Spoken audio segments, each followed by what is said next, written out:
just start off. Let me give a little intro. Let's do an intro for once, you know? Let's really feel it in our bones.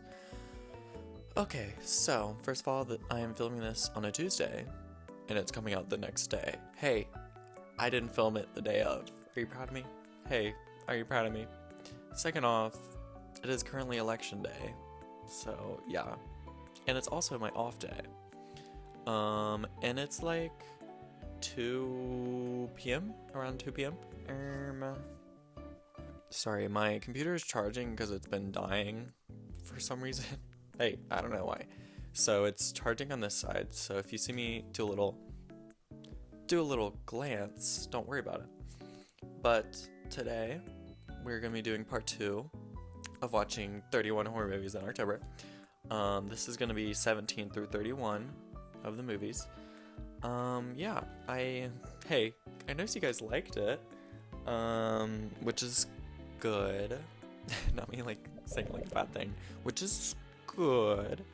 But yeah, without further ado, let's jump into it. I will say I only had one rewatch this entire 17 through 31, so that's pretty good, and only one that was below 2 out of 5 stars for me. So yeah, we'll get to that when we get to it. First off, we have Shaun of the Dead, 2004, year I was born. Edgar, and it was directed by Edgar Wright. I gave it a 3.5 out of 5 stars. Yeah, and I watched it October 22nd, which is also which is close to, which may or may not be my birthday. But yeah. Yeah, because that wasn't last, but it was like 2 Tuesdays ago, and I had the day off, and I just watched a bunch of horror movies. Shaun of the Dead, honestly, it's giving my favorite zombie movie. No, 100%. Like, Zombieland, cool. But this one, it just really, it does everything that you want it to do. And while it may be spoofing it, it honestly does a great job at doing everything you want it to do. And it's kind of like the really absurd moments when you realize, oh yeah, this is a spoof movie. But it's just really good. Like, I really liked it. Hey, I really liked it. It's not even a good spoof movie, it's just a good movie, TBH. Like, it would be an amazing, like, throw on at like Halloween party movie. Yeah, super good, super fun. Next we have the 18th movie, which is The Fly, made in 1986, directed by David Cronenberg, and oh, I have another David Cronenberg on here, I just realized. I give it a 4 out of 5 stars. I watched it October 22nd. Wow, talk about body horror. Talk about, like, the body horror movie. Obviously The Thing, but, The Fly. The Thing and The Fly, like, they're up there. Like, it just really, like, maybe I just don't understand pacing, because I was like, okay, this movie, it's gonna be, like, short, quick. It's just gonna be this dude becoming a fly. I don't know, whenever I, like, hear about movies, I, like, think I expect it to go a certain way in my head, and then when it doesn't, I'm like, wow, this is actually pretty good. Especially with shoot, I should have written it down, but I have to look it up because she is amazing and is amazing in that role. And honestly, like, TBH might be my favorite character. No, probably is my favorite character. Obviously Jeff Goldblum, great in that. Kind of I would. That's all I have to say. I would. But Gina Davis, and she has that, like, Film Institute thing she's doing. Overall, great person, but also amazing in this movie. Like, every single scene that she's in is just amazing.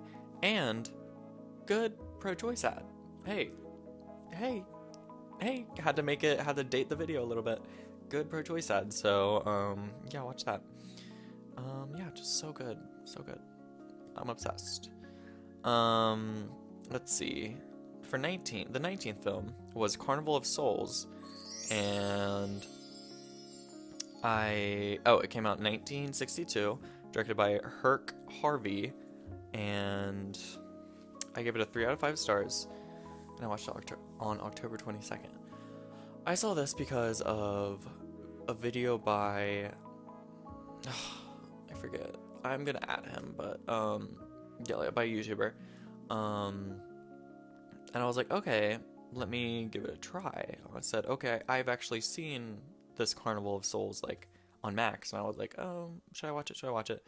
But I saw this one person on YouTube suggest it, so I was like, okay, I'll watch it.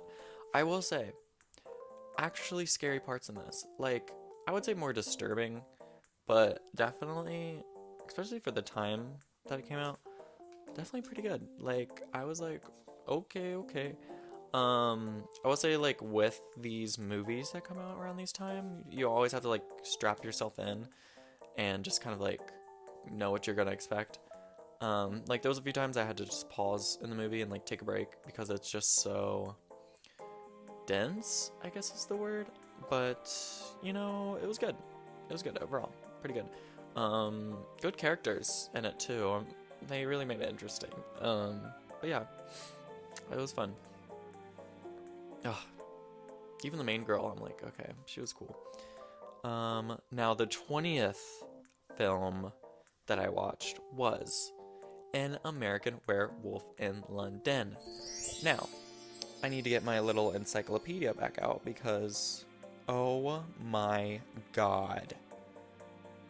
And I do not say this lightly, but when I tell you, I just need to look it up. An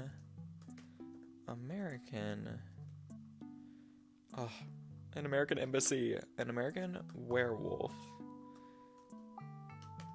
in London. So let me start by saying, when I had first heard about this film, I heard it had great special effects, like another one of those like great body horror movies. In a werewolf movie, I was like, okay, must-see werewolf movie. But what I wasn't expecting, what I was not expecting in this movie is, one, this could have came out this year and I would not have been able to tell. It is not dated whatsoever, besides obviously like camera and visuals, like it has changed. But like, when I tell you, first off, John Landis, you did a great job. Great film you have here. Yeah, I didn't even say it. It's directed by John Landis. It came out 1981. I gave it a 4.5 out of 5 stars. Probably going to give it a 5 next time I watch it. I watched October 23rd. Oh my gosh. Let's get to the actors. How do I see actors on the...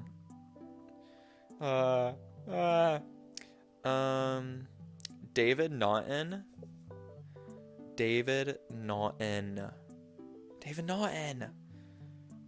That plays David, That plays David Kessler? Oh, that's so funny. I think I don't know what I heard Kessler, but I've heard Kessler recently. Okay, which, obviously it's been 40 years, but when I tell you, okay, hold on, I need to be, like, fully prepared, because this is not to be taken lightly. David Kessler, oh my god. Okay, is David Kessler the character or the actor?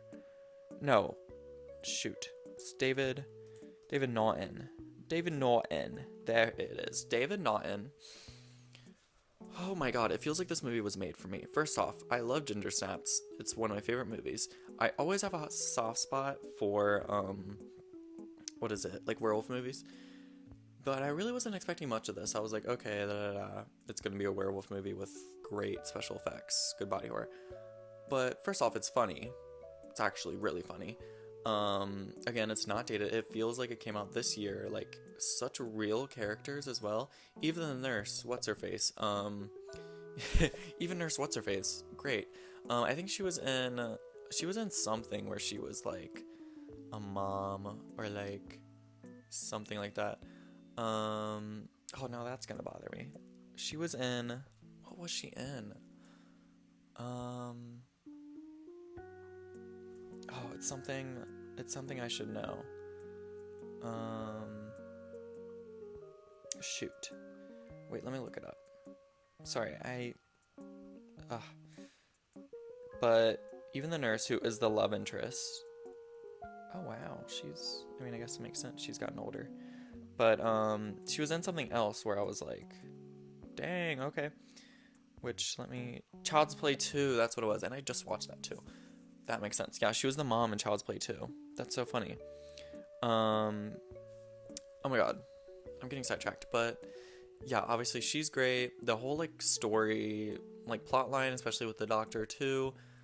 It's very, I don't want to like explain the story because I feel like you have to experience it. But it's not what you think it's going to be. At least for me. But by far, the best on it, like, I don't want to, I'm a man, as you may know, and I do find men attractive, as you probably know. Oh my god, David Naughton in this film, that's what I mean when I say this film is made for me. It is like, which is like, kind of, it's not bad, it's not a bad level, well, he's just so fine in this, okay? I just have to say it. David Naughton in this film is so fine. And I mean, like, it's another level. It had me, like, gasping. I was like, oh my gosh, like, this man. And he's, like, brings so much personality. He carries this movie in a way that I can't even explain. Like, it's just a whole nother experience. I feel like it was a first date between me and David Naughton back in 1981. Or probably a few years before that when it was filmed. But like, oh my gosh, he's so fine. He is so fine in this. They show well, they don't show everything, but they like show him. You know how like in movies where it's like mostly the woman, like the surviving girl.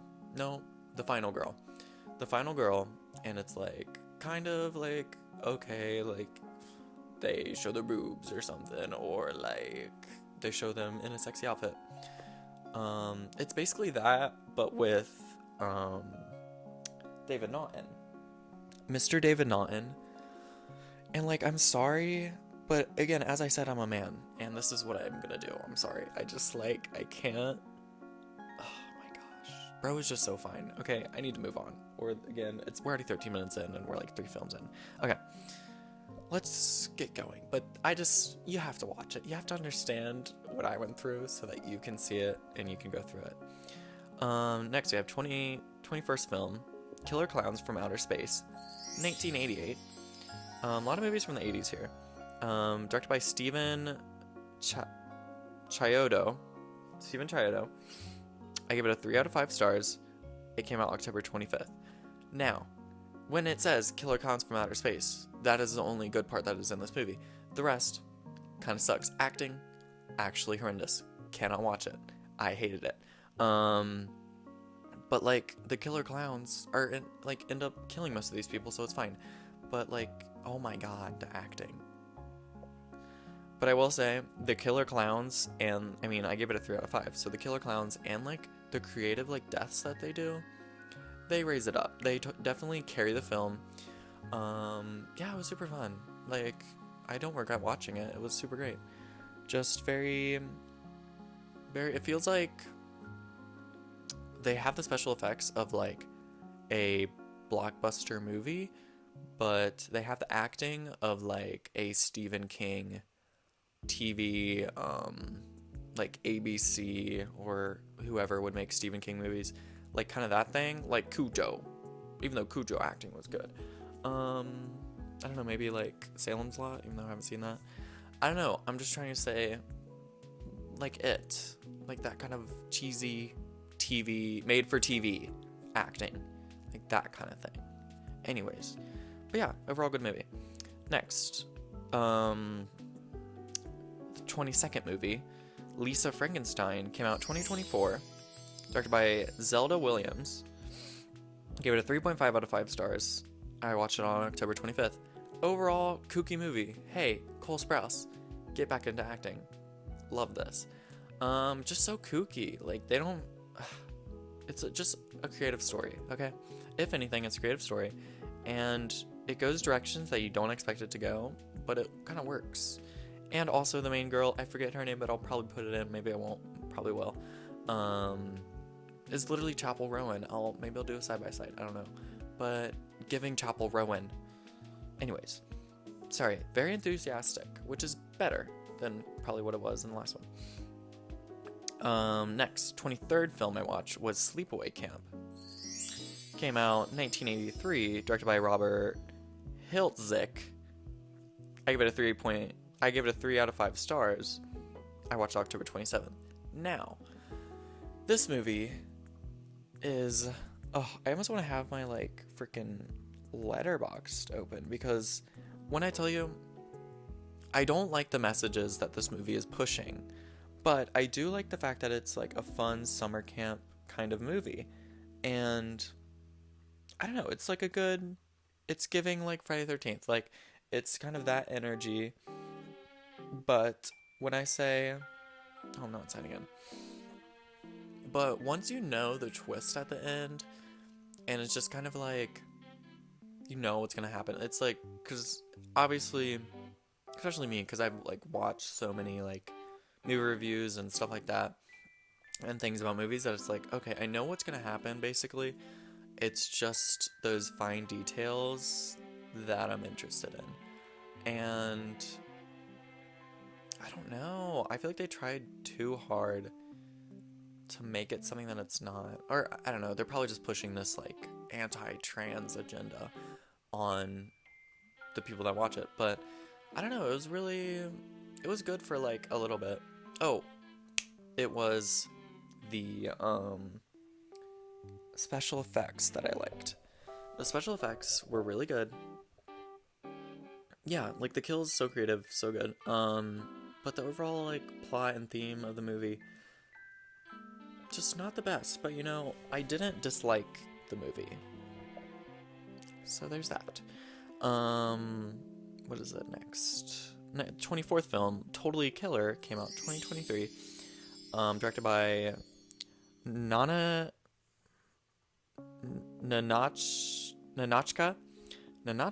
Khan. Gave it a 3.5 out of 5 stars. And I watched it October 27th again. Very fun movie. There wasn't a lot to take away from this movie, but that's not bad. Yeah, it was a fun movie. Fun time travel kind of movie. But yeah, it's very, very interesting. I'm very intrigued. Very intrigued. Yeah, it was fun. It was fun. Oh yeah. Low key, all the deaths in this were like really sad. I was like sad. I was like, why I don't know, maybe the way they filmed it, especially the first one with Modern Family girl. Hey, with that girl from Modern Family. That was really sad. Not to spoil anything, but it's a time travel movie, so nothing's set in stone anyway. But yeah, it was wild. Very, very interesting. 25th movie was Night of the Living Dead. Came out 1968 and directed by George A. Romero. 3.5 out of 5 stars. I watched October 28th. This movie, iconic, and it's not really that. I mean, it was not as slow as Carnival of Souls. It was actually giving something, and it was very fast paced. So like, if you're scared of watching movies from that time, I feel like Night of the Living Dead is a good movie to start out. I don't know, it was just very, it's iconic, but it's also, I feel like it makes sense that this zombie kind of movie was parodied by Shaun of the Dead, even though Shaun of the Dead is like, came out after Dawn of the Dead, right? I don't know, I haven't seen Dawn of the Dead yet, so don't ask me about that. But very interesting. Ben was the only logical character, the only one that like actually knew what was happening, and if anything, he got himself killed because he had to deal with all these crazy people, spoiler alert, these crazy people that would not listen to him. But besides that, it was good. 26, Scanners. Came out in 1981, directed by, again, David Cronenberg. So this was a few years before The Fly. I gave it a 3.5. No, I gave it a 3 out of 5 stars. It came out October 28th. I watched it October 28th. Jeez. It was good, but the main character was so uninteresting. It was hard to follow. And one thing, which, again, said in the last one, but a lot of this, it's right from when I wrote on the letterboxd, like after I watched the film. The review on oh my gosh. The review on letterboxd, sorry, my brain is like 1,000 miles per hour right now. The review on letterboxd is what I'm pulling from a lot from these, but I mean, I said it, so it's not really like anything new. Like, just, I don't really like when these kind of, I guess, sci-fi movies go so into the direction of like guns. Like, even the sci-fi thriller and the sci-fi horror like this, it's just like, why do we have to bring guns into this?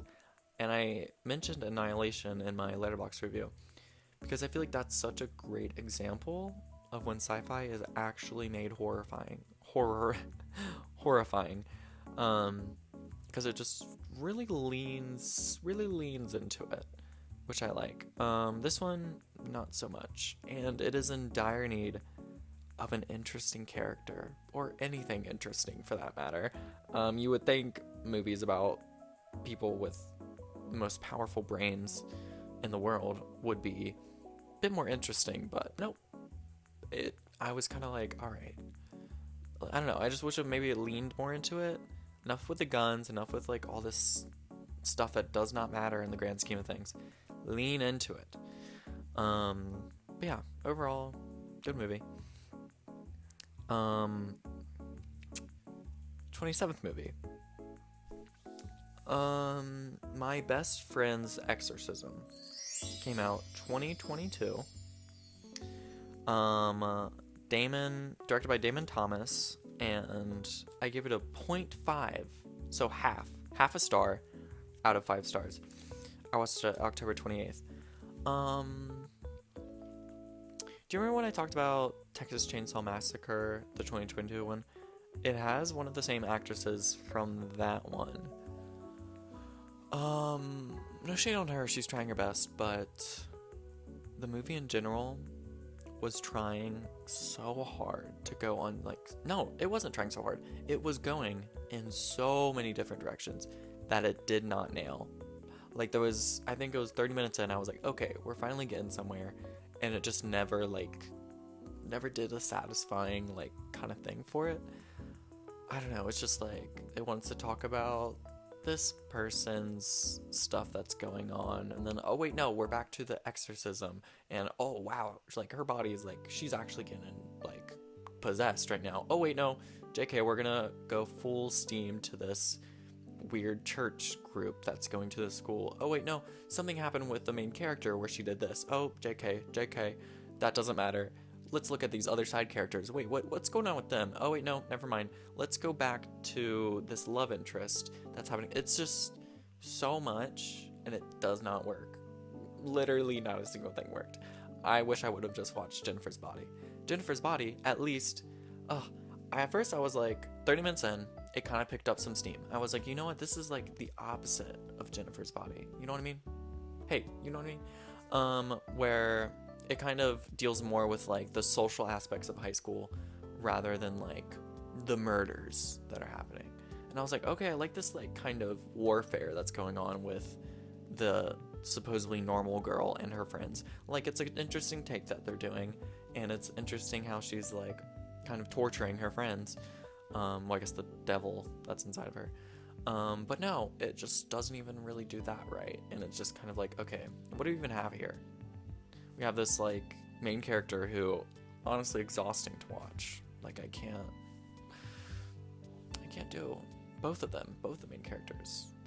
The best friend and the one that got possessed, like, both of them I can't watch. I will say the one that gets possessed kind of looks like Hannah Baker, or I guess the actress that plays her. Yeah, I don't really know why I didn't do a 0. There's probably some reason. But yeah, would not recommend. Please do not watch this movie. Anyways. Oh, we're 25 minutes. Hey, we're 25 minutes in. Okay, let's go. 28th movie is Ready or Not, 2019. Directed by Tyler Gillett and Matt Bettinoli, aka Radio Silence, ? 4 out of 5 stars. Came out, I watched it October 28th. Was kind of hoping for more Ready or Not level kills. Like, I think I was just hoping that it would be Ready or Not. This is another situation where I'm just like, I did like Ready or Not better than this, but maybe I didn't. I don't know. I like the kills better in Ready or Not. This one, it was very solid. Samara Weaving, is that her name? She obviously great. Again, when is she not? Yeah. Very interesting. Good. Would watch. Number 29, Hatchet. Came out 2006. Directed by Adam Green. I give it a 3 out of 5 stars. I watched October 29th. This movie is the definition that it's so bad it's good. It's giving that, like, level of kills from, like, Terrifier 1. Like, if you guys haven't seen Hatchet and you've seen Terrifier, it's kind of giving that. Like, oh my gosh. The gore, crazy. Like, when you think of a low-budget horror movie, this did everything that you wanted it to. Simply. It literally, if you want a low budget horror movie, watch this movie, because it is just so, it really said, all right, let's roll the dice on some random character select and have like just random characters, put them in this situation and see what happens. And hey, most of them are gonna die, but you know, it was just so satisfying. I don't know, it, like, I really thought I wasn't gonna like this, but it was honestly entertaining to watch. I don't know why, but it's simply a low budget horror movie that's super gory. That's all there is to it. Hey, but I liked it. 30th movie we watched, The Omen. Came out 1976. Directed by Richard Donner? Richard something.